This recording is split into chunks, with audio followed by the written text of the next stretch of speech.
Assalamualaikum warahmatullahi wabarakatuh. Alhamdulillah, wassalatu wassalamu ala rasulillah wa ala alihi wa sahbihi wa man wala amma ba'd. Pendengar yang budiman, sudah menjadi ketetapan Allah subhanahu wa ta'ala di alam semesta ini, bahwa setiap manusia kondisi badannya tidak akan selalu sehat. Terkadang ada masanya manusia mengalami masa sakit, yang dapat membuatnya tidak bisa beraktivitas sebagaimana mestinya. Islam sebagai agama yang sempurna sudah memberikan panduan yang lengkap bagi manusia untuk tetap berada dalam keadaan beribadah kepada Allah subhanahu wa ta'ala, baik dalam kondisi sehat maupun dalam kondisi sakit. Karena memang Allah subhanahu wa ta'ala memerintahkan kita untuk beribadah kepadanya sampai ajal menjemput kita. Berkaitan dengan hal ini, Allah subhanahu wa ta'ala berfirman dalam surat Al-Hijr ayat 99, wa'bud rabbaka hatta ya'tiyakal yaqin. Beribadahlah engkau kepada Tuhanmu sampai ajal menjemputmu. Oleh karena itu, sudah semestinya bagi kita untuk mengetahui tata cara beribadah kepada Allah subhanahu wa ta'ala saat kondisi kita sedang sakit. Di antaranya adalah terkait dengan tata cara bersuci ketika kita sakit. Pendengar yang budiman, perlu diketahui bahwa orang yang dirundung sakit memiliki hukum khusus dalam bersuci dan sholat sesuai dengan keadaan mereka. Yang juga hal ini diperhatikan oleh syariat Islam. Sungguhnya Allah subhanahu wa ta'ala mengutus Nabi Muhammad SAW dengan ajaran yang lurus, toleran, dan ajaran tersebut selalu mendatangkan kemudahan bagi hambanya. Allah subhanahu wa ta'ala berfirman dalam surat Al-Hajj ayat yang ke-78. وَمَا جَعَلَ عَلَيْكُمْ فِي الدِّينِ مِنْ حَرَجٍ. Artinya, dia sekali-kali tidak akan menjadikan untuk kalian suatu kesempitan dalam agama. Allah subhanahu wa ta'ala juga berfirman dalam Al-Quran surat Al-Baqarah ayat yang ke-185, yang artinya, Allah menghendaki kemudahan bagi kalian dan tidak menghendaki kesulitan bagi kalian. Kemudian Allah juga berfirman dalam Al-Quran surat At-Taghabun ayat yang ke-16, yang artinya, maka bertakwalah kalian kepada Allah sesuai kesanggupan kalian dan dengarlah serta taatlah. Mengenai hal ini, Imam Bukhari rahimahullah meriwayatkan bahwa Nabi Muhammad SAW pernah bersabda, yang artinya, sungguhnya agama ini mudah. Pendengar yang budiman, berdasarkan dalil-dalil tersebut, Allah subhanahu wa ta'ala meringankan bagi orang-orang yang kesulitan dalam melakukan ibadah, supaya melakukan ibadah sesuai dengan kondisi mereka, sehingga mereka dapat melakukan ibadah kepada Allah subhanahu wa ta'ala tanpa merasa sempit dan tanpa merasa sulit. Segala puji kita panjatkan pada Allah subhanahu wa ta'ala, Tuhan semesta alam. Pendengar yang dirahmati Allah, lalu bagaimana cara bersuci atau taharah bagi orang yang sakit? Di antara cara bagi orang sakit untuk bersuci yaitu, yang pertama, wajib bagi orang yang sakit untuk bersuci dengan air, yaitu dia wajib berwudu ketika terkena hadas kecil. Jika terkena hadas besar, maka dia wajib untuk mandi.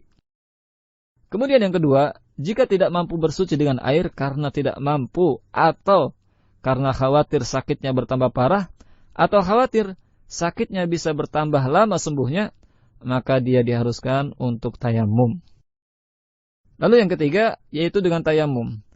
Tata cara tayamum adalah dengan menepuk kedua telapak tangan ke tanah yang suci dengan satu kali tepukan.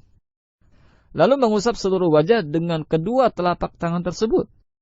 Setelah itu, mengusap kedua telapak tangan satu sama lain.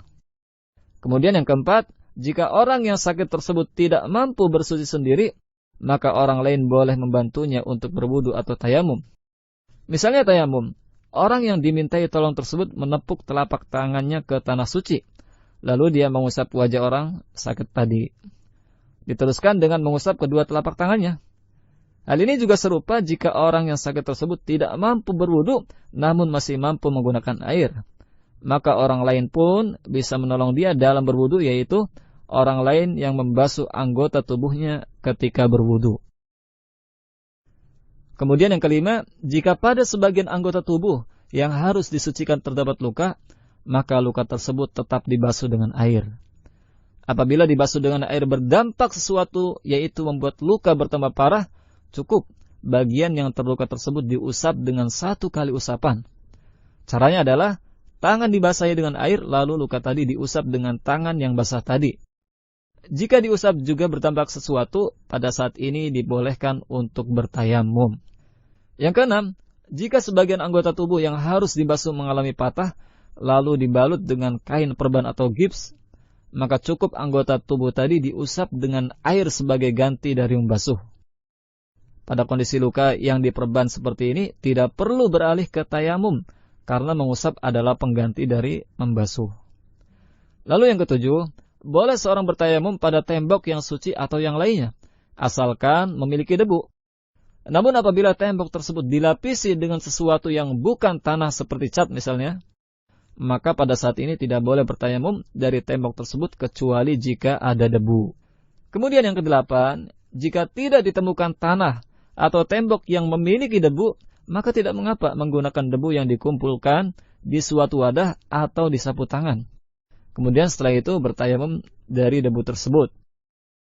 Lalu yang kesembilan, jika kita telah bertayamum dan kita masih dalam keadaan suci dan belum melakukan pembatal, hingga masuk waktu sholat berikutnya, maka kita cukup mengerjakan sholat dengan menggunakan tayamum yang pertama tersebut, tanpa perlu mengulang tayamum lagi, karena ini masih dalam keadaan suci selama belum melakukan pembatalnya. Yang ke-10, wajib bagi orang yang sakit untuk membersihkan badannya dari setiap najis. Jika dia tidak mampu untuk menghilangkannya dan dia sholat dalam keadaan seperti ini, sholatnya tetap sah dan tidak perlu diulangi. Pendengar yang budiman, yang ke-11 yaitu wajib bagi orang yang sakit mengerjakan sholat dengan pakaian yang suci.